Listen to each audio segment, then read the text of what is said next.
Hello दोस्तों, स्वागत है आपका हमारे YouTube channel GK crack with Mohit में। दोस्तों, आज की इस वीडियो में हम पढ़ने वाले हैं दोस्तों समान अध्ययन जीएस।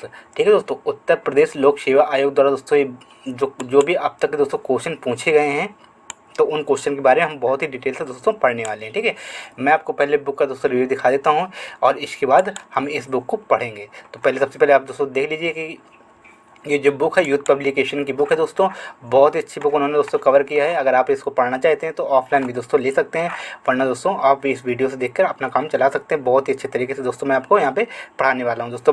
495 रुपये की यहाँ पे बुक है ये, और 25,000 प्लस दोस्तों यहाँ पे इसमें जीएस के क्वेश्चन हैं। और जो समान अध्ययन दोस्तों उत्तर प्रदेश लोक सेवा आयोग द्वारा जो दोस्तों पूछे गए हैं, तो इस बुक में दोस्तों हम कवर करेंगे। तो सबसे पहले मैं आपको जानकारी के लिए एक बात बता दूँ कि आपको पता है कि आरओए और एआरओ जो एग्ज़ाम की डेट है वो दोस्तों 22 दिसंबर को है। तो उन विद्यार्थियों के लिए दोस्तों हमने क्या किया, ये जो बुक है दोस्तों, अब मैं आपको इसको थोड़ा सा दिखाता हूँ कि इस बुक में दोस्तों क्या क्या है। देखिए, तो इस बुक में सभी सब्जेक्ट्स और सभी विषय को बहुत ही अच्छी तरीके से कवर किया गया है, और जो भी क्वेश्चन अब तक आयोग द्वारा पूछे गए हैं, ठीक है, और आयोग ने जो भी आंसर किया उसको मानना। तो सबसे बड़ी बात ये होती है ना कि क्वेश्चन होते हैं और उन क्वेश्चनों को किसी आयोग द्वारा कुछ और मान लिया जाता है, किसी आयोग द्वारा कुछ और मान लिया जाता है, तो वो इशू न रहे। तो जो बुक है ये बहुत ही अच्छे से उन्होंने दोस्तों अपडेट की है। तो मैं आपको यहाँ पे दिखाने वाला हूँ कि किस किस तरीके से दोस्तों यहाँ पे देखिए, ये परीक्षा का नाम दिया हुआ है और परीक्षा वर्ष दिया हुआ आप देख सकते हैं। यहाँ पे यूपी पीएसएन में जितने भी क्वेश्चन पूछे गए हैं अब तक के आपके लिए, और यूपी पीएसएन मेंस में जो भी क्वेश्चन है न्यायिक परीक्षा में आप देख सकते हैं। यहाँ पे देखिए यूपी आरओ मेंस में, और दोस्तों जो भी दोस्तों 2013, 14, 17, 16, 21 जो भी दोस्तों क्वेश्चन पूछे गए हैं, तो इसमें बहुत अच्छे तरीके से कवर किया गया। तो आप वीडियो में दोस्तों लास्ट तक बने रहें। इस वीडियो में हम पढ़ने वाले हैं प्राचीन भारत दोस्तों, एक वीडियो में हम खत्म करेंगे, और आप पाएंगे कि आपका जो लेवल है क्वेश्चन का देखिए बहुत ही अच्छे तरीके से मैं आपको पढ़ाऊंगा, और आपको दोस्तों क्लास में ही सारी चीज़ें याद होने वाली हैं। तो दोस्तों मैं आपसे एक बात और कहना चाहूँगा कि अगर आप आरओ के एग्ज़ाम देने जा रहे हैं तो इस वीडियो को देखकर ज़रूर जाइएगा। या फिर मैं उन विद्यार्थियों से कहना चाहूँगा जो यूपी टेट यूपी पुलिस के जो भी एग्ज़ाम देने जा रहे हैं, तो इस वीडियो को ज़रूर से ज़रूर देखें, क्योंकि आपको पता है दोस्तों कि कितना कंपटीशन बढ़ रहा है, और कंपटीशन जब बढ़ता है तो दोस्तों जो क्वेश्चन है ना आयोग का पूछने का तरीका, वो भी दोस्तों बहुत ही अलग हो जाता है। क्योंकि उससे थोड़ा फिर उठ के, जैसे आप यूपी पुलिस की तैयारी करेंगे तो उससे जो थोड़ा अपर लेवल के कोई एग्ज़ाम के क्वेश्चन होते हैं जो पहले पूछे गए हैं, जैसे 2019 और 19 में दोस्तों यूपी पुलिस का एग्जाम हुआ था, 21 में, तो वो चीज़ें अब नहीं पूछी जाती है। ठीक है, अब थोड़ा सा लेवल अप हो गया है। आप यूपी पुलिस के एग्जाम देंगे तो दोस्तों पीछे क्वेश्चन आपको उठा के रख देता है। आप अभी तक पेट का देख रहे थे कि कैसे दोस्तों उसमें क्वेश्चन पूछे गए थे। तो मैं आपसे यही कहूँगा, आप अगर मेरी सलाह को मान सकते हैं तो मान लीजिए। तो चलिए दोस्तों शुरू करते हैं। तो मैंने आपको बता दिया कि इस वीडियो में हम एक वीडियो मात्र 1 से 1.5 घंटे का वीडियो होगा, और इस वीडियो में पूरा प्राचीन भारत बहुत ही अच्छे तरीके से हम फिनिश करने वाले हैं। तो अगर आप ठीक है दोस्तों, तो अगर आपने चैनल को सब्सक्राइब नहीं किया है तो कृपया चैनल को सब्सक्राइब कर लें, ताकि दोस्तों आने वाला वीडियो आपको समय से मिल सके। अगला वीडियो हम पढ़ेंगे मध्यकालीन भारत का, और तीसरा वीडियो आपको मिलेगा दोस्तों वो आधुनिक भारत का, और इसके बाद हम स्टार्ट करेंगे अपना भारतीय संविधान। ठीक है, तो चलिए। तो सबसे पहले इतिहास में दोस्तों मैंने जैसे आपको बताया कि हम पढ़ेंगे प्राचीन भारत, एंशिएंट हिस्ट्री। तो चलिए शुरू करते हैं।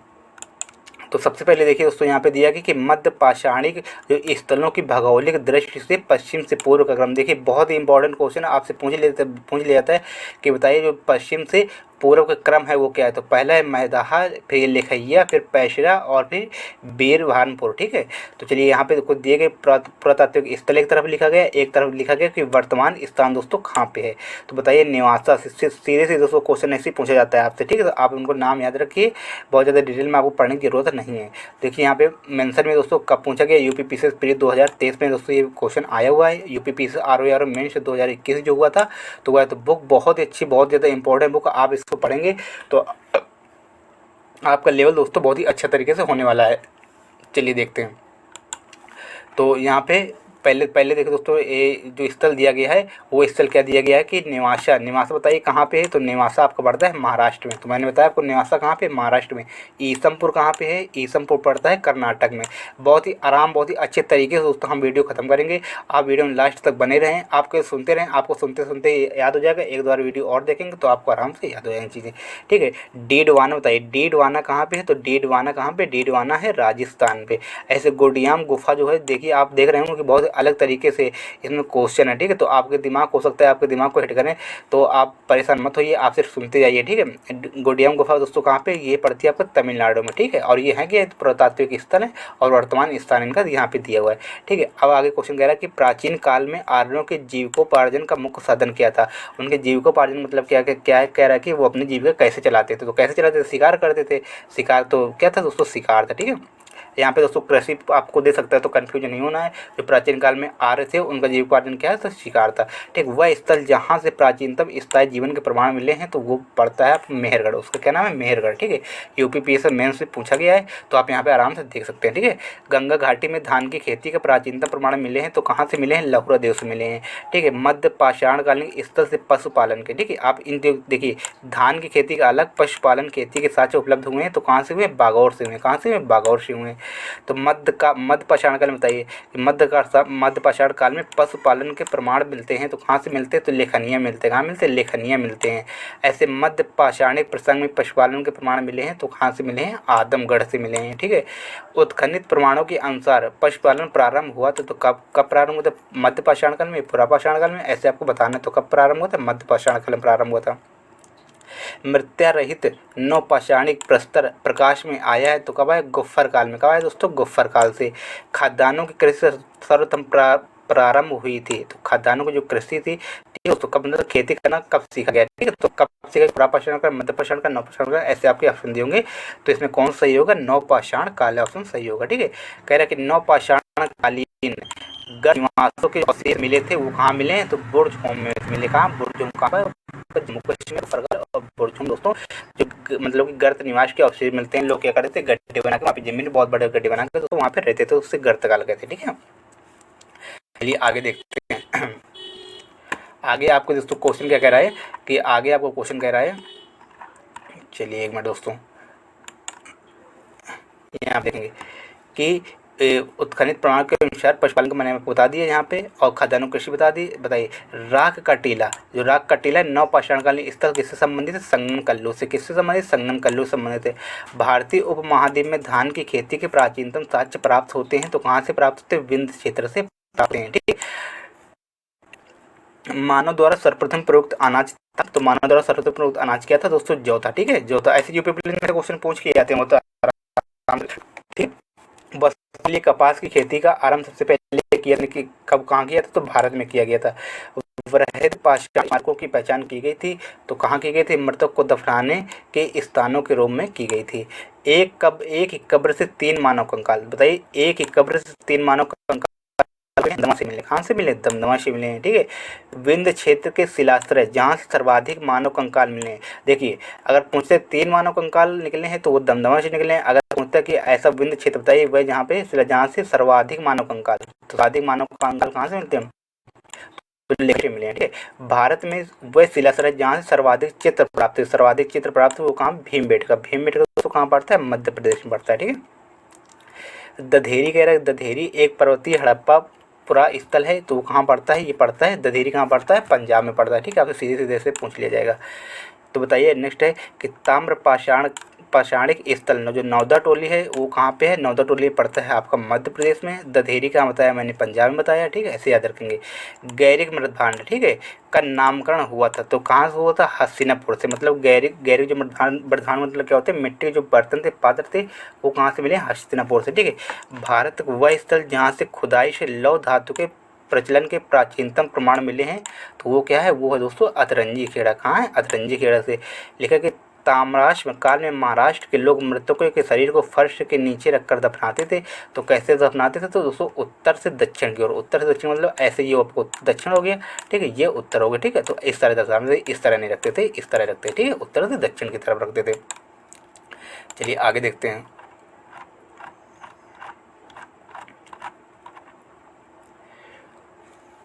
चलिए आगे हमारा क्या कह रहा है क्वेश्चन, कि बताइए कोपेनहेगन संग्रहालय की सामग्री से पाषाण, कांस्य और लौह युग का त्रियुगी विभाजन किसने किया था, तो त्रियुगी विभाजन किया था थॉमसन ने किया था। किसने किया था, थॉमसन ने किया था।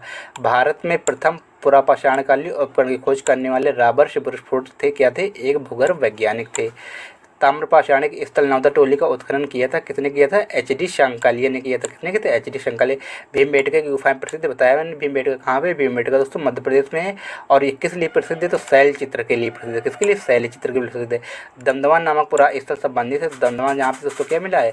आप बताइए कमेंट बॉक्स में, यहाँ से दमदमा से क्या मिला है। ठीक है, तो दमदमा नामक पुरा स्थल संबंधित है किससे? मध्य पाषाण काल से संबंधित है। ठीक है, आगे कुछ यहाँ पे देखते हैं। कह रहे जो यहाँ पे हड़प्पा स्थल दोस्तों दिए गए हैं और यहाँ पे फसल दी गई है। तो जो चनहुदड़ो था तो यहाँ से क्या मिला दोस्तों? यहाँ से सरसों मिली है। हड़प्पा से क्या मिला है? हड़प्पा से मिला है तिल। ठीक है, कुतांशी से क्या मिलता है? कुतांशी से मिलता है कोदो। ठीक है, ऐसे हुलास से क्या मिला है? हुलास से दोस्तों धान मिले हैं। ठीक है, तो आपको ये दोस्तों याद रखना है। ठीक है, यूपीपी से 2023 में पूछा गया क्वेश्चन है। चलिए आगे देखते हैं।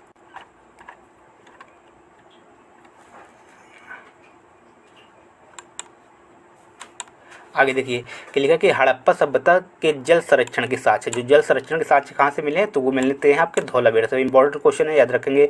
हड़प्पी पुरा स्थल बनावली कहाँ पे? बनावली स्थित है। किस नदी के किनारे? रंगोई नदी पर स्थित है। हड़प्पा सभ्यता का स्थल मांडी भारत के किस राज्य में? तो मांडी किस राज्य में पड़ता है? मांडी पड़ता है उत्तर प्रदेश में। ठीक है, सिंधु घाटी सभ्यता के पुरा स्थल से नाव के चित्र या मॉडल प्राप्त हुए। तो नाव के चित्र या मॉडल कहाँ से प्राप्त हुए? तो प्राप्त हुए मोहनजोदड़ो से और लोथल से। कहाँ से प्राप्त हुए? मोहनजोदड़ो और लोथल से प्राप्त हुए हैं। ठीक है, मोहनजोदड़ो से प्राप्त पशुपति शिव की प्रसिद्ध मोहर किस पशु का अंकन नहीं है? तो किस पशु, मतलब कौन से, जो आप इसमें क्वेश्चन ये कह रहा है कि जो पशुपति शिव की मोहर मिली है उसमें कौन सा नहीं है? तो उसमें चित्र नहीं है। ठीक है, हड़प्पी संस्कृति के पूर्व सीमांत का निर्धारण करता है तो कौन सा करता है? आलमगीरपुर करता है। ठीक है, आलमगीरपुर। ठीक है, आलमगीरपुर दोस्तों कहाँ पड़ता है? ये पड़ता है मेरठ में। ठीक है, पूरी शांत मतलब क्या कि ऐसे, और ये पूरब में, तो यहाँ पे दोस्तों पूरब में कौन था? पूरब में आलमगीरपुर, जो मेरठ पड़ता है हिंडन नदी के किनारे, आप याद रखेंगे। पत्रिका पर उत्कीर्ण सिंह युक्त देवता की कृति प्राप्त हुई है तो लोथल से प्राप्त हुई है। ऐसे हाथी दांत का पैमाना हड़प्पी संदर्भ में मिला है तो कहाँ से मिला है? लोथल से मिला है। हाथी दांत का पैमाना कहाँ से मिला है? लोथल से मिला है, ऐसे याद रखेंगे। हड़प्पा का उत्खनन करने वाले प्रथम पुरातत्वविद जो इसके महत्व को समझा पाया था वो कौन थे? वो थे सर जॉन मार्शल थे। सिंधु सभ्यता का शब्द का प्रयोग सर्वप्रथम किसने किया था? तो बताइए, सिंधु सभ्यता का जो प्रयोग है वो सर्वप्रथम किसने किया था? सर जॉन मार्शल ने किया था। सिंधु घाटी की सभ्यता पर प्रकाश डालता है तो पुरातत्व संबंधी खुदाई। ठीक है, आगे देखें। स्थित सबसे संबंधित केंद्र जो उत्तर प्रदेश में स्थित है, जैसे मैंने बताया कि आलमगीरपुर, हुलास और मांडी तीनों कहाँ पे? तीनों उत्तर प्रदेश में। ठीक है, हड़प्पा सभ्यता स्थल लोथल कहाँ पे? तो लोथल यहाँ पे गुजरात में है। ठीक है, हड़प्पा संदर्भ में शैलकृत स्थापत्य के प्रमाण मिले हैं तो कहाँ से मिले हैं? धौलावीरा से मिले हैं। एक जुता हुआ खेत का कहाँ से मिला है? ये मिला है कालीबंगा से। ठीक है, भारत का सबसे बड़ा हड़प्पा पुरा स्थल कौन सा है? तो वो दोस्तों सबसे बड़ा कौन सा भारत में जो स्थित है वो है राखीगढ़ी। कौन सा? राखीगढ़ी। ठीक है, अधिसंख्य हड़प्पा स्थल स्थित है तो कहाँ पे स्थित है? सिंधु घाटी में स्थित है। ठीक है, कहाँ पे स्थित है? सिंधु घाटी में स्थित है। आगे देखिए, मूर्ति पूजा, जो मूर्ति की पूजा की जाती है इसका आरंभ कब से माना जाता है? पूर्व आर्यों के आने से पहले माना जाता है। ठीक है, हड़प्पा संस्कृति की जानकारी का प्रमुख स्रोत क्या है? तो वो है पुरातात्विक खुदाई। ठीक है, पर जो हड़प्पा संस्कृति उसकी जानकारी का प्रमुख स्रोत क्या है? हमें कैसे पता चला? तो पुरातात्विक खुदाई हुई तो उसके हिसाब से हड़प्पा जो संस्कृति है उसके बारे में जानकारी मिलती है। ठीक है, चलिए आगे देखेंगे।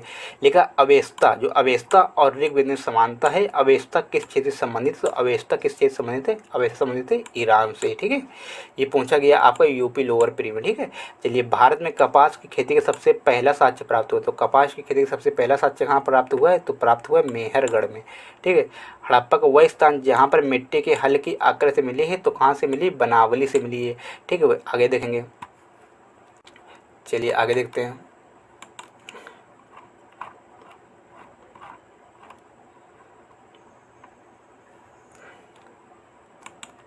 चलिए, लिखा कि हड़प्पा का वह स्थान जहाँ पर मिट्टी के हल मिला। तो मिट्टी का हल दोस्तों कहाँ से मिला? बनावली से मिला है। ठीक, वह स्थान जहाँ से 100 पेटिका के ताबूत मिले हैं वो है आपका हड़प्पा। सिंधु घाटी सभ्यता का पोर्टन टाउन जो बंदरगाह था वो कहाँ मिला है? लोथल में मिला है।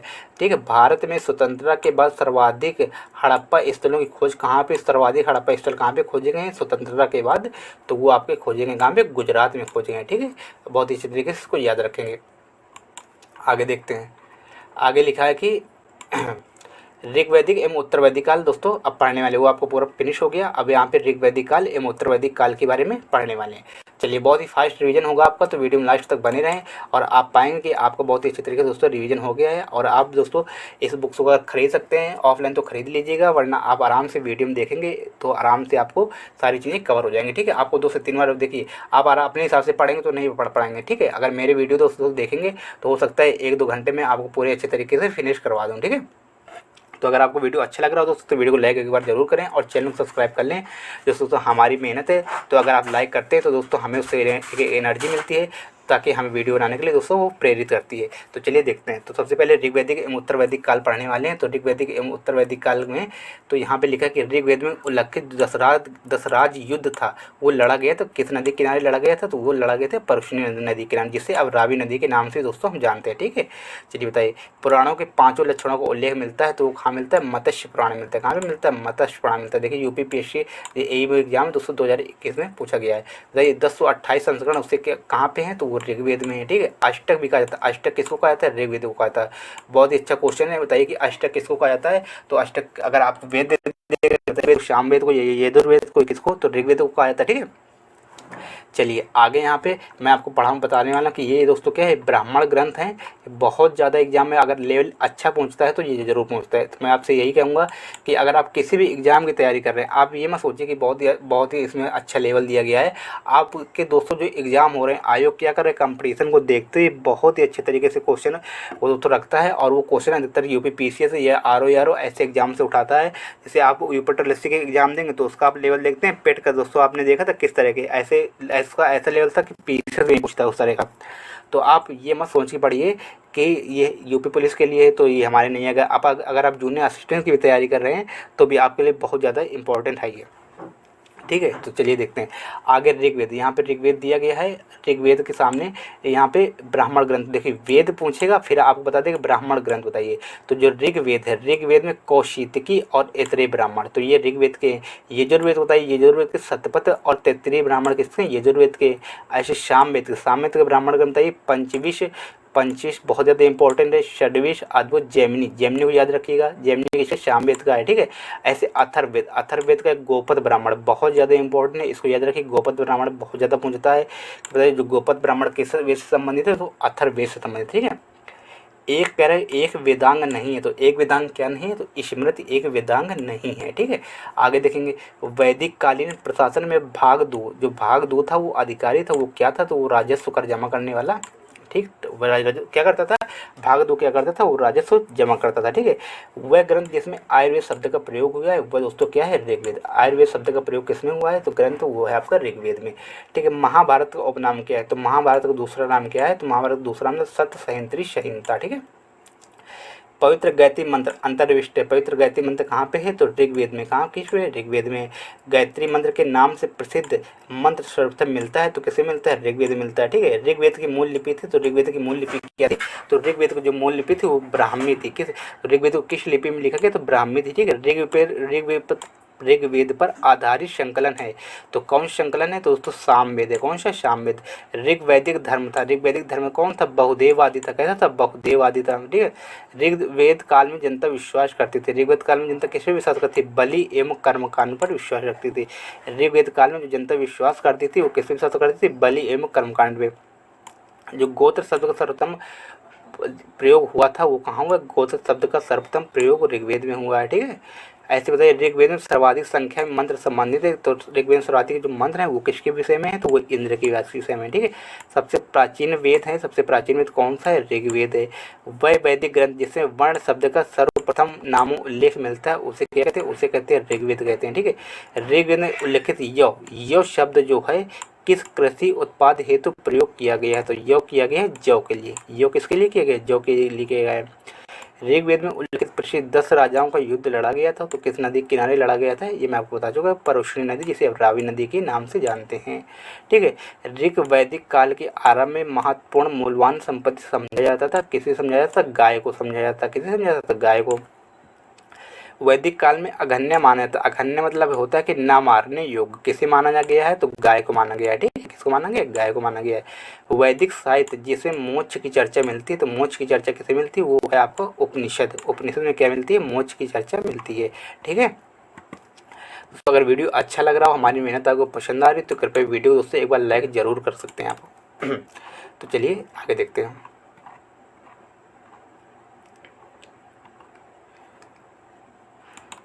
चलिए यहाँ पे लिखा कि वैदिक साहित्य में मोक्ष की चर्चा मिलती है। मैंने बताया कि आपको उपनिषद ही मिलती है। ठीक है, वैदिक देवताओं में पुरोहित माना जाता था। पुरोहित दोस्तों किसे माना जाता था? बृहस्पति को पुरोहित माना जाता था। पुरोहित किसे माना जाता था? बृहस्पति को। उत्तर वैदिक काल में आर्य संस्कृत का धुर समझा जाता था किसे? कुरु और पंचाल को। ठीक है, वैदिक कर्मकांड में होत्र को, जो होत्र था दोस्तों क्या करता था? होत्र मतलब यह है कि जो वाचन करता था, तो उसे कहते हैं ऋग्वेद। ठीक है, जो पूजा पाठ करता था कर्मकांड में, उसे कहते हैं। ठीक है, आरंभिक वैदिक साहित्य में सर्वाधिक वर्णित नदी कौन सी? सबसे ज़्यादा किसका उल्लेख आया है? तो गंगा का नहीं है, सिंधु नदी का उल्लेख आया है। ठीक है, बताइए कि ऋग्वेद में माते तमा, देवी तमा एवं नदी तमा, ये सब जो शब्द हैं ये किस नदी के लिए संबोधित किए गए? बहुत ज़्यादा इंपॉर्टेंट है, इसे आप याद रखेंगे। तो इस नदी का नाम है सरस्वती नदी। किस नदी क्या नाम है? सरस्वती नदी। जो शुक्ल यजुर्वेद की संहिता है वो क्या है? वाजस्नेही। क्या है? वाजस्नेही। शतपथ जो ब्राह्मण है में उल्लिखित राजा विदेह माधव से संबंधित ऋषि थे। राजा विदेह माधव से संबंधित ऋषि कौन थे? उसे ऋषि गौतम राहुगढ़। कौन थे? ऋषि गौतम राहुगढ़ थे। ठीक है, जिस ग्रंथ में पुरुष मेध का उल्लेख हुआ है वह कौन सा है? तो वह है, पुरुष मेध का उल्लेख किस ग्रंथ में हुआ है? वो आपका है शतपथ ब्राह्मण। ठीक, गोपद ब्राह्मण, जैसे मैंने आपको बताया ना कि गोपद ब्राह्मण बहुत ज़्यादा इंपॉर्टेंट है, तो इसे याद रखेंगे। गोपद ब्राह्मण किस वेद से संबंधित है? ये आपका अथर्ववेद से संबंधित। देखिए आपको यूपी ROAR में पूछा गया। यूपी ROAR के लिए रामबाण मतलब वीडियो बताया रहा हूँ आपको कि आपको इससे डायरेक्ट क्वेश्चन दोस्तों देखने को मिलेंगे। आप देखेंगे कि जो इसका क्वेश्चन है दोस्तों, आपको जैसे पीसीएस वगैरह में जो क्वेश्चन पूछे गए वो कहीं ना कहीं RO में रख देते हैं। ठीक है, चलिए आगे देखते हैं कि बताइए, लिखा कि आयुर्वेद अर्थात जीवन का विज्ञान, आयुर्वेद अर्थात जीवन का विज्ञान का उल्लेख सर्वप्रथम कहाँ मिलता है? वो आपको मिलता है अथर्ववेद में। कहाँ मिलता है? अथर्ववेद में। ठीक है, वह उपनिषद जिसमें पहली बार निराशावाद के तत्व दिखाई देते हैं। तो बताइए वह उपनिषद कौन सा है जिसमें पहली बार निराशावाद के तत्व दिखाई देते हैं? बहुत ही अच्छा लेवल का क्वेश्चन है। वो मैत्रायणी है। क्या? वो मैत्रायणी है। ठीक है, आगे देखेंगे। चलिए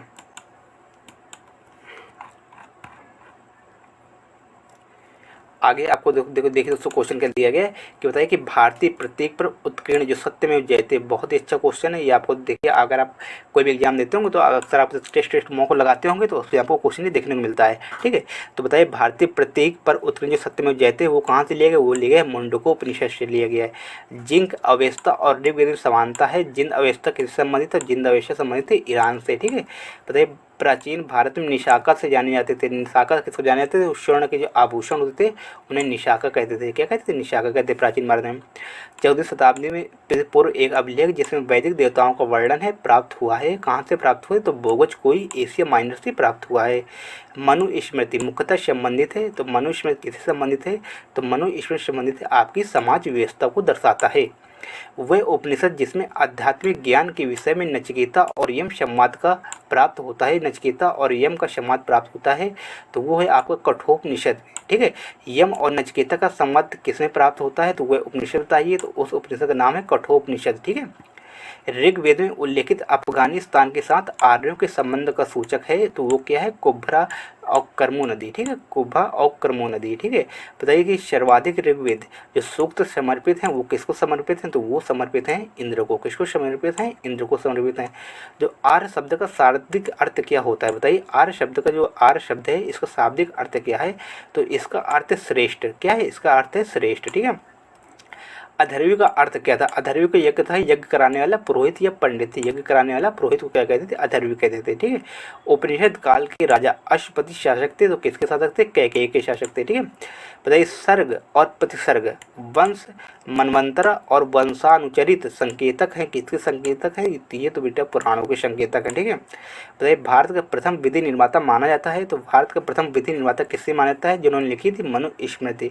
ठीक है, तो किसे माना जाता है? मनु को माना जाता है। ठीक है, प्राचीन काल के महान विधि निर्माता कौन थे? तो वो थे आपके मनु। कौन थे? मनु थे। ठीक है, चलिए कौशे शब्द, जो कौशे शब्द का प्रयोग किया गया, कौशे मतलब होता है रेशम, तो किसके लिए प्रयोग किया गया, रेशम के लिए प्रयोग किया गया है। बताइए क्लासिकी संस्कृत में आर्य शब्द का अर्थ है, आर्य शब्द का अर्थ क्या है, आर्य शब्द का अर्थ है श्रेष्ठ मतलब एक उत्तम व्यक्ति, ठीक है। ऋग्वेद है, ऋग्वेद क्या है, ऋग्वेद स्रोतों का संकलन है, ठीक है, ऋग्वेद क्या है, स्रोतों का संकलन है और इनकी रचना अपौरुषीय मानी गई, मतलब इनकी रचना किसी पुरुष द्वारा नहीं की गई ऐसा उल्लेखित है, ठीक है। चलिए आगे पढ़ते हैं।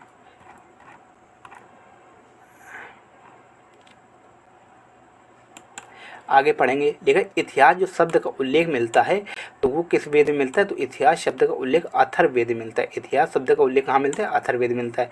ऋग्वेद में उल्लेखित 10 राजाओं का संग्राम जो हुआ तो वो किस नदी के किनारे लड़ा गया था, वो लड़ा गया था परोशनी नदी के तट पर। किस नदी के तट पर, परोशनी नदी के तट पर लड़ा गया था। यहाँ पे अब देखिए आपका जो ऋग्वेद वाला चैप्टर था तो फिनिश होता है।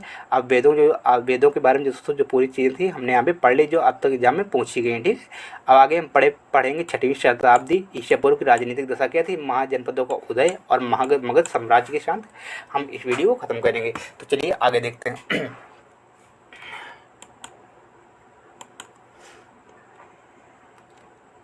चलिए देखिए लेखक बताइए कि जो 16 महाजनपद हैं इसका उल्लेख कहाँ मिलता है, तो इसका उल्लेख मिलता है अंगोत्तर निकाय में। कहाँ मिलता है, अंगोत्तर निकाय। ये बौद्ध ग्रंथ था अंगोत्तर निकाय, ठीक है। और जो जैन ग्रंथ था उसे भगवती सूत्र कहते हैं, ठीक है। तो कहाँ मिलता है, 16 महाजनपदों का उल्लेख है। इसका मतलब कि कैसे पता चला हमें कि 16 महाजनपद थे, तो वो मिलता है अंगोत्तर निकाय में, ठीक है। चलिए कलिंग जो नरेश था खारवेल संबंधित था, किस वंश से संबंधित था, चेदी वंश से संबंधित था, ठीक है। 6वीं शताब्दी ईसा पूर्व मत्स्य जनपद स्थित था, कहाँ से स्थित था, राजस्थान में, ठीक है। प्राचीन नगर के अवशेष कुम्हार स्थल से प्राप्त हुए, तो कहाँ से प्राप्त हुए, पाटलिपुत्र से प्राप्त हुए। मालवा क्षेत्र पर मगध की सत्ता का विस्तार हुआ था शिशुनाग के समय में। किसके समय में हुआ था, शिशुनाग के समय में हुआ था, ठीक है। मगध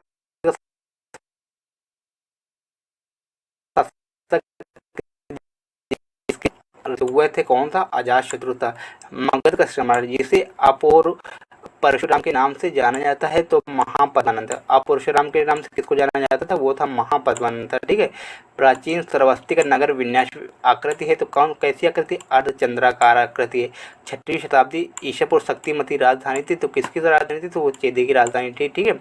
अब लिखित साक्ष्य में प्रकट होता है कि नंद राजा की आदेश से एक नहर खोदी गई थी, वो कहाँ खोदी गई थी, कलिंग में खोदी गई थी, ठीक।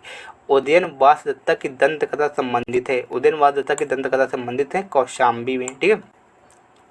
प्राचीन भारत में मगध साम्राज्य की सबसे प्रारंभिक राजधानी थी, तो सबसे प्रारंभिक राजधानी क्या थी, पाटलिपुत्र थी। जैन जो कल्पसूत्र की रचना किसने की थी, जैन कल्पसूत्र की रचना किसने की थी, भद्रबाहु ने की थी, ठीक है। किसने की थी, भद्रबाहु ने की थी। तो बताइए कि भारत में पाल काल में एक महत्वपूर्ण अध्ययन का केंद्र कौन था, विक्रमशिला था। क्या था, विक्रमशिला था, ठीक है। यूपीपीएससी एम पूछा गया है 2021 में, ठीक है। ये सभी पूछे क्वेश्चन है, बुक बहुत ही अच्छी बनाई ये दोस्तों यूथ कंपटीशन ने, तो आप आराम से इस बुक को पढ़ सकते हैं। चलिए आगे देखते हैं।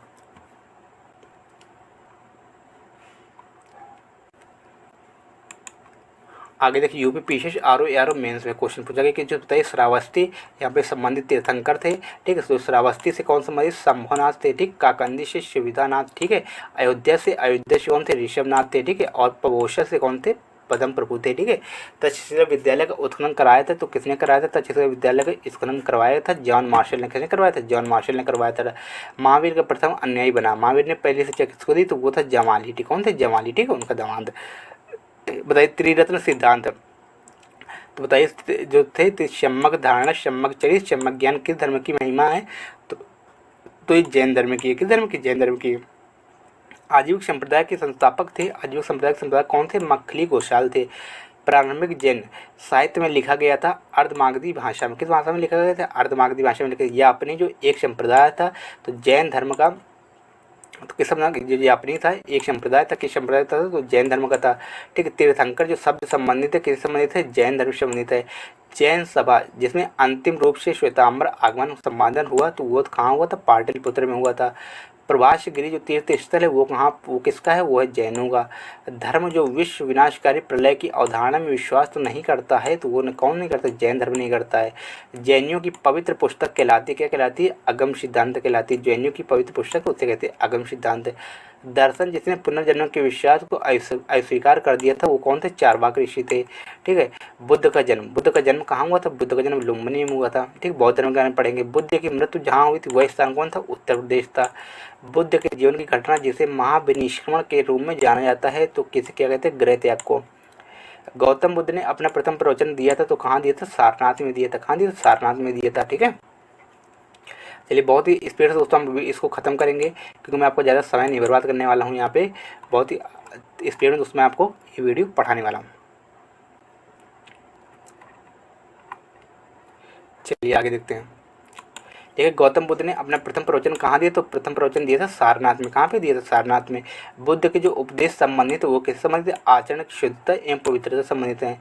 भारतीय कला में बुद्ध के जीवन की घटना का चित्र मृग सहित चक्र द्वारा हुआ है। कहाँ पे, किस में हुआ है, प्रथम उपदेश में।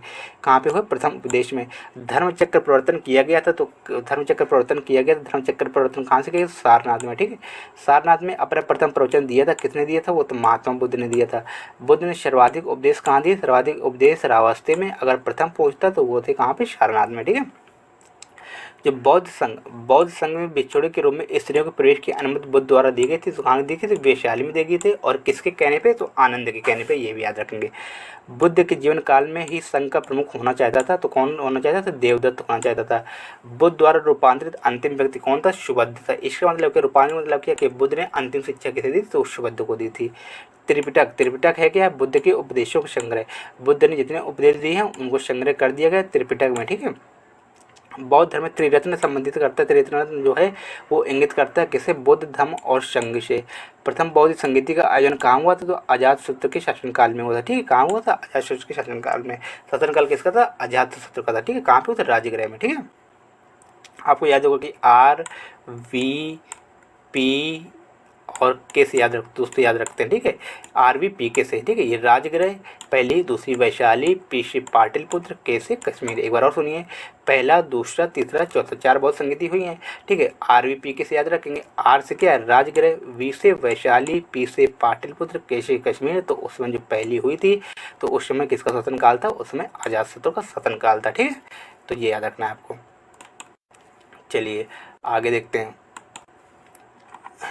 आगे देखिए, जो प्रथम बौद्ध संगीति, जो प्रथम बौद्ध समिति का आयोजन किसके में हुआ था, अजातशत्रु काल में। तो पढ़ा चुका। संसार अस्तिक है और क्षणिक है। संसार के स्थिर और क्षणिक, ये कथन किसका था, तो ये कथन किसका था, बौद्ध का। किसका था, बौद्धों का था। अब बौद्ध ग्रंथ जिसमें संघ जीवन के नियम प्राप्त होते हैं, बौद्ध ग्रंथ है जिसमें संघ जीवन के नियम प्राप्त होते हैं, वो विनय पिटक है। ठीक है, कौन सा है, विनय पिटक है। चलिए आगे देखते हैं।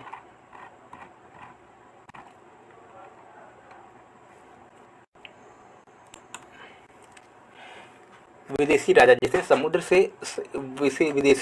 समुद्रगुप्त से अनुरोध किया था। विदेशी राजा दोस्तों क्या है, कि विदेशी राजा जिसने समुद्रगुप्त से क्या किया था कि जिसने समुद्रगुप्त से, एक मिनट दोस्तों,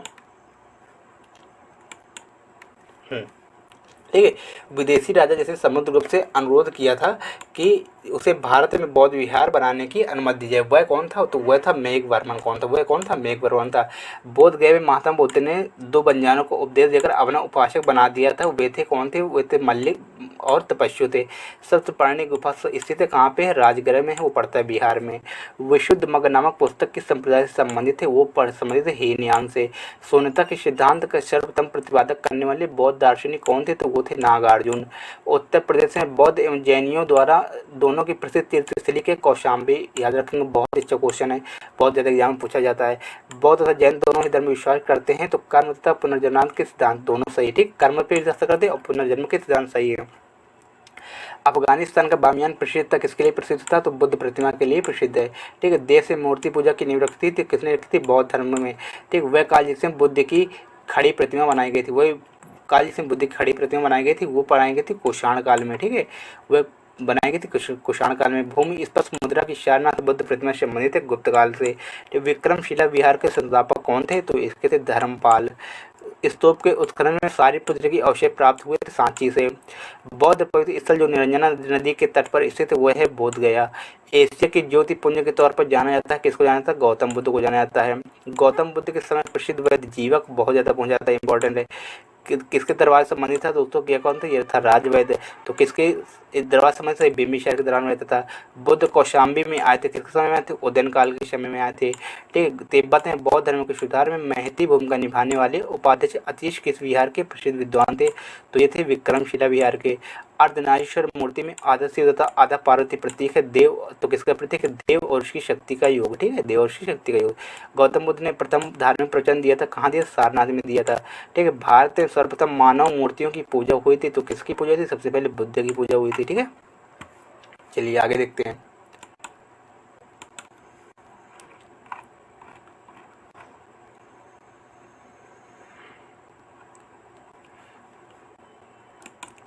भारतीय कला में बुद्ध के जीवन की वह घटना जिसका चित्रण मग साहित्य चक्र द्वारा हुआ है, तो प्रथम उपदेश है भगवद गीता। चलिए भगवद गीता और ब्राह्मण धर्म के बारे में पढ़ते हैं। भगवद गीता मूलतः महाभारत का अंश है, तो किसका? भीष्म पर्व का। किसका है? भीष्म पर्व का है। नागार्जुन कोंडा शहर की स्थापना किसने की थी? तो इक्ष्वाक वंश ने की थी, इक्ष्वाक राजवंश ने की थी, ठीक है। बताइए पहचान बताइए। शिव के सामने क्या है? त्रिशूल, ठीक है। ऐसे विष्णु का क्या है? चक्र है। गणेश जी का क्या है? रस्सी या फंदा है। सरस्वती क्या है? दोस्तों वीणा है, ठीक है। ऐसे यहाँ पे रामानुज किस समय से? दर्शन कौन सा इनका विशिष्ट दैत है। ऐसे माधवाचार्य कौन सा दैत है? निम्बार्क कौन से? ये दैता दैत है, ठीक है। वल्लभाचार्य का शुद्ध दैत है, क्या है? शुद्ध दैत है, ठीक है। चलिए आगे देखते हैं।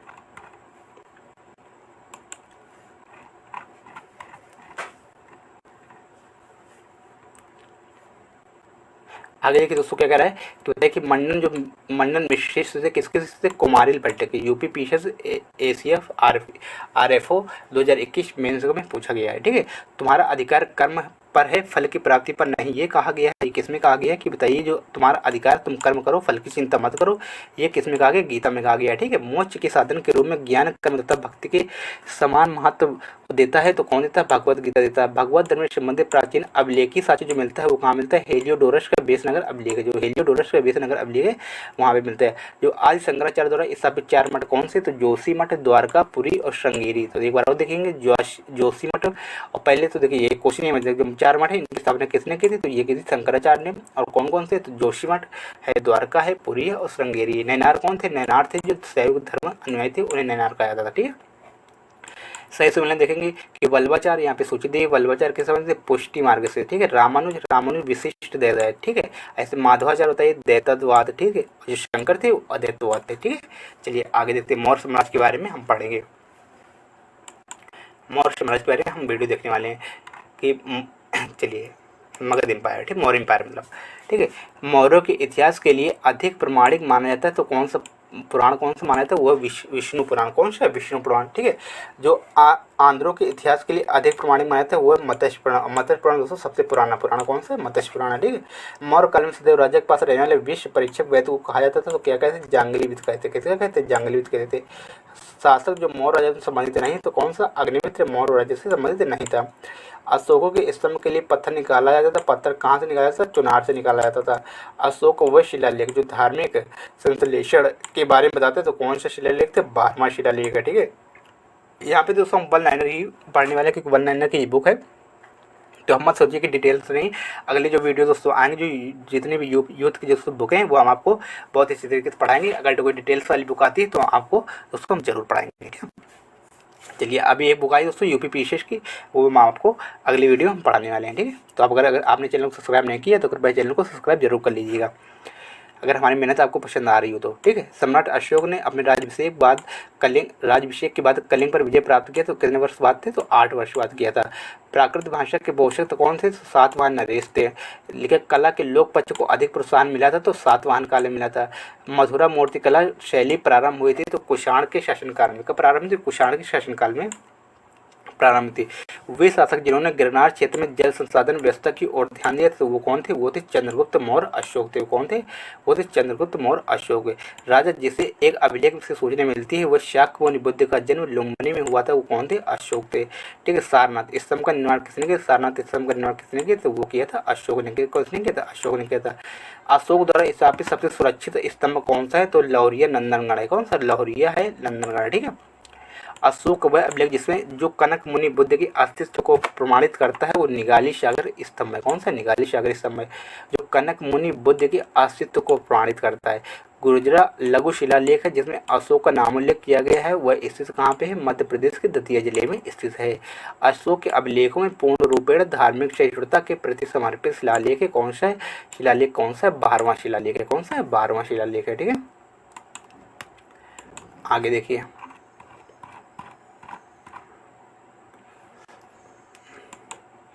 कह रहा है कि ब्राह्मी लिपि को, जो ब्राह्मी लिपि थी, इसको सर्वप्रथम किसने पढ़ा था? तो इसको पढ़ा था जेम्स प्रिंसेप ने पढ़ा था। बहुत अच्छा इंपॉर्टेंट क्वेश्चन है कि ब्राह्मी लिपि को सर्वप्रथम किसने पढ़ा था? तो जेम्स, जो प्रिंस होगा वही पढ़ेगा, तो जेम्स प्रिंस ने पढ़ा था। बताइए कि प्राक अशोक ब्राह्मी लिपि का पता चला है, तो कहाँ से पता चला है? वह है अनुराधापुर। पत्थर पर प्राचीनतम शिलालेख थे वो कैसे थे? प्राकृत भाषा। पत्थर पर प्राचीनतम शिलालेख मिले हैं वो कैसे मिले हैं? प्राकृत भाषा में लिखे हैं। देखिए बुक का नाम क्या है? समान अध्ययन रैपिड फायर। ठीक है, चलिए आगे देखिए।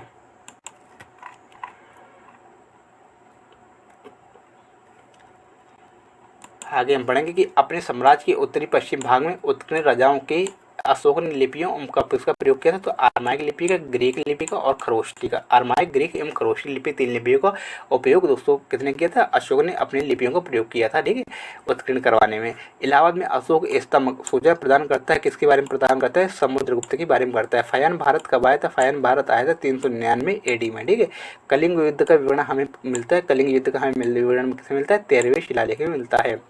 मौर्यन मंत्रिपरिषद में राजस्व इकट्ठा करने से संबंधित कौन था? तो वो शायद समाहर्ता।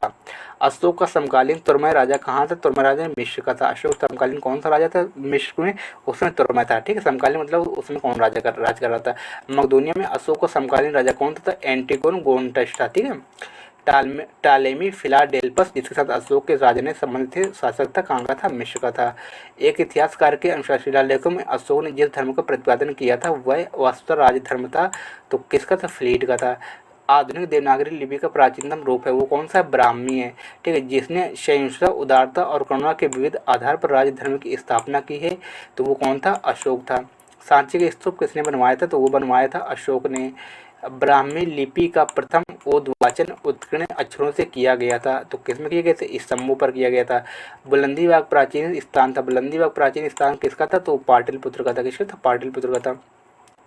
मौर्य काल में तक्षशिला के प्रसिद्ध केंद्र के द्वार खुले थे, किसके लिए खुले थे? ब्राह्मण ही पढ़ सकते, क्षत्रिय और वैश्य पढ़ सकते। ब्राह्मण, क्षत्रिय और वैश्य के लिए खुला था, शूद्रों के लिए नहीं था। ठीक है, चलिए। मौर्य काल में दंड विधान थे, मौर्य काल में दंड विधान थे काफी कठोर थे। कैसे थे? कठोर थे। कालसी प्रसिद्ध है, कालसी किसके लिए प्रसिद्ध है? अशोक के शिलालेख के कारण कालसी प्रसिद्ध है। चाणक्य का दूसरा नाम बताइए। चाणक्य का दूसरा नाम क्या था? चाणक्य को कहते थे विष्णुगुप्त के नाम से भी जानते थे। चंद्रगुप्त मौर्य ने अपने अंतिम दिन व्यतीत किए तो कहाँ पे व्यतीत किए? श्रवण बेलगोला में व्यतीत किए थे। अशोक वह लेख बताइए जिसमें धार्मिक सहिष्णुता के सिद्धांत की बात की गई, तो वो शिलालेख 12वां है। देखिए बहुत बार क्वेश्चन रिपीट हुआ है, आप इसको जरूर याद रखेंगे कि अशोक वह शिलालेख बताइए जिसमें धार्मिक सहिष्णुता के सिद्धांत के बारे में बात की गई हो, तो वो शिलालेख कौन सा? 12वां शिलालेख है। ठीक है, अब हम पढ़ेंगे मौर्योत्तरकालीन भारत।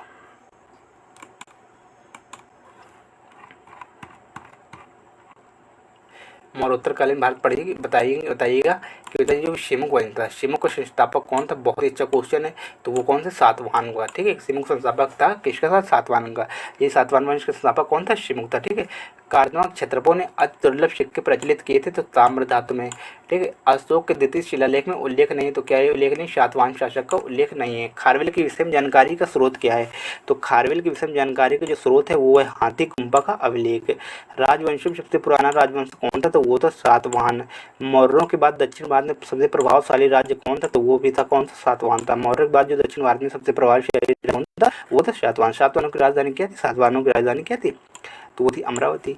कनिष्क के सारनाथ बौद्ध प्रतिमा के अभिलेख की जो तिथि है वो है कौन सा? कनिष्क के समय। ठीक है, वो 81वीं साल में। ठीक है, बुद्ध के सिक्कों पर अंकन हुआ था, क्या हुआ था? कनिष्क का। ठीक है, उत्तरी एवं उत्तर तथा उत्तरी पश्चिमी भारत में सर्वाधिक संख्या में तांबे के सिक्कों को जारी किया था। तो तांबे के सिक्कों किसने जारी किया था? कुषाणों ने। काव्य शैली का प्राचीनतम नमूना अभिलेख में मिलता है, तो काठियावाड़ के रुद्रदमन में। प्राचीन भारत में नियमित रूप से सोने के सिक्के चलाए गए, किसने चलाए नियमित रूप से? वो चलाए कुषाणों ने। और सबसे ज़्यादा तांबे के सिक्के जारी किसने किए सर्वाधिक संख्या में? वो भी कुषाणों ने किए। बिना बेगार के सुदर्शन झील का जीर्णोद्धार किसने कराया? तो वो करवाया रुद्रदमन ने। प्राचीन भारत के साहित्यिक इतिहास में पाणिनि और पतंजलि ख्याति प्राप्त नाम है फले फूले शुंग राजवंश के समय में। किसके? शुंग राजवंश के समय। विक्रम संवत का प्रारंभ होता है तो 58 ईसा पूर्व प्राप्त हुआ है।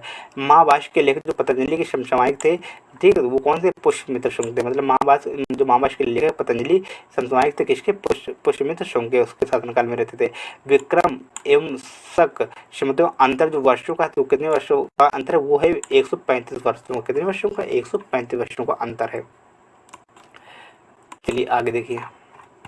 हम एक वीडियो में प्राचीन भारत पूरा फिनिश करेंगे, ठीक है। चलिए आगे देखते हैं। आगे बताइए, जो डिमेट्रियस था तो कहता हिंदू यूनानी शासक था। रुद्रदमन कैसा था, शक था। ऐसे गोंडो फर्निस था, ये सब पहलो था, ठीक है। भीम कौन था, ये कुषाण था। कौन सा कुषाण था। प्राचीन भारत और विदेशी आक्रमण के बारे में हम बात करें, foreign invasion of ancient India, ठीक है। चलिए ठीक है। मध्य प्रदेश विदिशा के पास बेस नगर में जो गरुड़ ध्वज के स्तंभ किसने बनाया था, वो बना था हेलियोडोरस ने।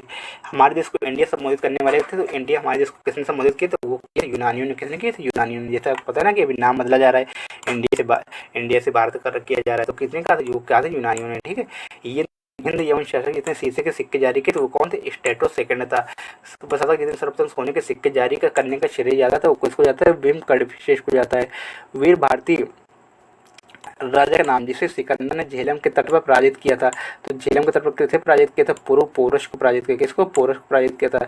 युद्ध में बड़ी संख्या पर सैनिकों के मारे जाने अथवा आहत हो जाने के बाद भारतीय गण जो था अथवा राज्य की स्त्रियों ने सिकंदर के विरुद्ध शस्त्र धारण किया था। तो किसने किया था, मत्स्यगण ने, ठीक है, मत्स्यगण।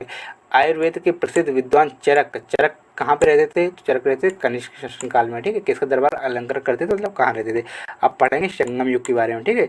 चोर चेल पांडव के बारे में जो क्वेश्चन पूछे गए। चोल संस्थापक जिसने शिवपाल शेखर की उपाधि धारण की थी, वो कौन सा, राजा राज प्रथम था, ठीक है। राजा राज प्रथम ने किया, शिवपाल शेखर की उपाधि धारण की थी।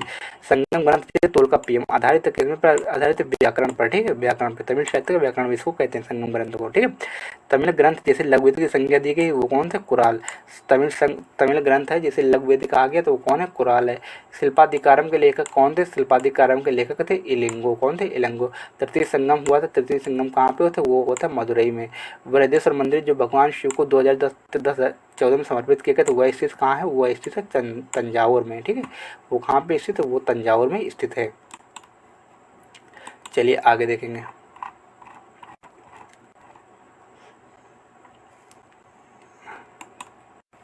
देखिए राजा राज जो था वो शासनकाल बताइए। देखिए यहाँ पे शासक दिए, यहाँ पे शासन उनका वर्ष दिया गया। तो जो राजा राज थे 1985 से 1015 मतलब सॉरी, ठीक है। राजा धीराज प्रथम थे वो 1044 से 1052 तक थे। और जो कोलोतंग प्रथम थे वो 1017 से 1120 थे। और विक्रम चोल थे 1120 से 1333, ठीक है। पल्लव वंश जो पल्लव थे, पल्लव की राजधानी क्या थी, कांची थी। पालव की राजधानी क्या, कांचीपुरम थी। कदम के जो राजधानी थे, कदम क्या थे, कदम तो वनवासी थे, याद करने के लिए। पांडव क्या थे, पांडव मधुरा थे, ठीक है, मधुरा में रहते थे। काकती क्या वारंगल में, काकती की राजधानी क्या थी, वारंगल थी। पल्लव की थी कांची, कदम की थी वनवासी, पांडव क्या थी मधुरा, काकती क्या थी वारंगल, ठीक है। जो नटराज की प्रसिद्ध कांस्य मूर्ति का उत्कृष्ट उदाहरण किसका उत्कृष्ट उदाहरण है, ये है चोल कला। किसका है, चोल कला का उत्कृष्ट उदाहरण है, ठीक है। वह राजा जो अपने शासनकाल में अपने उत्तराधिकारी घोषित कर देते थे, वह कौन थे, चोल थे, ठीक है। राज मतलब राज चल रहा है और पहले उत्तराधिकारी घोषित कर देते थे कि ये अब राजा बने, वो कौन थे, चोल थे, ठीक है। वह दक्षिण भारतीय राजा जो अपनी नौसैनिक शक्ति हेतु प्रसिद्ध थे। नौसैनिक शक्ति किसकी जब बहुत ज़्यादा अच्छी थी, वो थी चोलों की। किसकी थी, चोल की, ठीक है। आगे देखेंगे।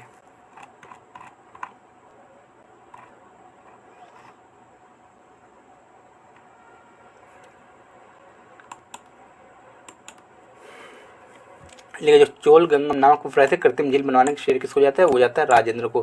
तंजौर के बृहदेश्वर मंदिर के निर्माण किसने करा, तो राजा राज फर्स्ट ने करवाया था। चोलों को राज्य किस क्षेत्र में फैला था, चोल पहले थे कोरोमंडल तट पर, दक्कन के कोरोमंडल तट पर और दक्कन के कुछ भाग पर पहले थे। चोलो शासक के शासनकाल में वारियम उद्यान प्रशासन का कार्य देखता था, तो कौन देखता था, टोडा वारियम देखता था। चालुक्य की राजधानी क्या थी, चालुक्य की राजधानी थी वातापी। चोल राजा नगर, चोल राजाओं के श्रवणागार एवं भोजनालय प्रबंधन देखते थे, वो स्त्री तथा पुरुष दोनों देखते थे। चोल शासक का नाम बताया जिसने श्रीलंका के उत्तरी भाग पर विजय प्राप्त की थी, तो वो कौन थे, वो थे राजा राज प्रथम थे। चोल साम्राज्य को अंततः समाप्त किया था, किसने समाप्त किया था, मलिक काफूर ने। किसने, मलिक काफूर ने समाप्त किया था। वह चोल राजा जिसने श्रीलंका को पूर्णतः स्वतंत्रता दी और सिंघल राजकुमार के साथ अपनी पुत्री का विवाह कर दिया, वो कौन थे, वो थे कुलोत्तुंग फर्स्ट। कौन थे, कुलोत्तुंग फर्स्ट थे। 72 व्यापारी चीन किसके कारखाने में भेजे गए, तो किसके, कुलोत्तुंग के फर्स्ट के कारखाने में भेजे गए। दक्षिण भारत के प्रसिद्ध तक्कोलम का युद्ध हुआ था, किसके, चोल एवं राष्ट्रकूटों के मध्य हुआ था। तो दक्षिण भारत का प्रसिद्ध युद्ध माना जाता है तक्कोलम, ठीक है, तक्कोलम। चीनी यात्री जो किसने चालुक्य के शासनकाल में चीन एवं भारत के संबंधों का विवरण दिया था, वो कौन सा, वो था वेनसोंग। किस वंश द्वारा प्राप्त प्राय महिलाओं को प्रशासन में उच्च पद प्रदान किए जाते थे, वो किया जाते चालुक्य के समय में। मत्तविलास प्रश्न के लेखक कौन थे? मत्तविलास प्रश्न लिखा है किसने? महेंद्र वर्मन ने लिखा है। 3वीं शताब्दी में वारंगल प्रसिद्ध। वारंगल कितने प्रसिद्ध? लोहे के यंत्र व उपकरण हेतु। संस्कृत के कवि नाटककार कालिदास का उल्लेख हुआ है पुलकेशिन द्वितीय के एहेल अभिलेख में। एक चालुक्य अभिलेख के तिथि अंकन में शक संवत का वर्ष 556 दिया हुआ था और इसका तुल्य वर्ष क्या होगा? इसका होगा 634 ईस्वी। प्रसिद्ध संस्कृत लेखक के दंडिन, जो दंडिन कहाँ रहते थे? दंडिन रहते थे पल्लव की सभा को, दंडिन कहाँ रहते थे? पल्लव की सभा को अलंकृत करते थे। पल्लव राज्य जिसकी उपाधि राज सिंह थी, क्या थी? राज सिंह थी। वो कौन था? नरसिंह वर्मन द्वितीय था। तंजावुर को बृहदेश्वर मंदिर बना था राजा राज के शासनकाल में। किसने बनवाया था? राजा राज के शासनकाल में। जो तंजावुर को बृहदेश्वर मंदिर है वो बनवाया था राजा राज के शासनकाल में बना हुआ था। चलिए आगे देखते हैं।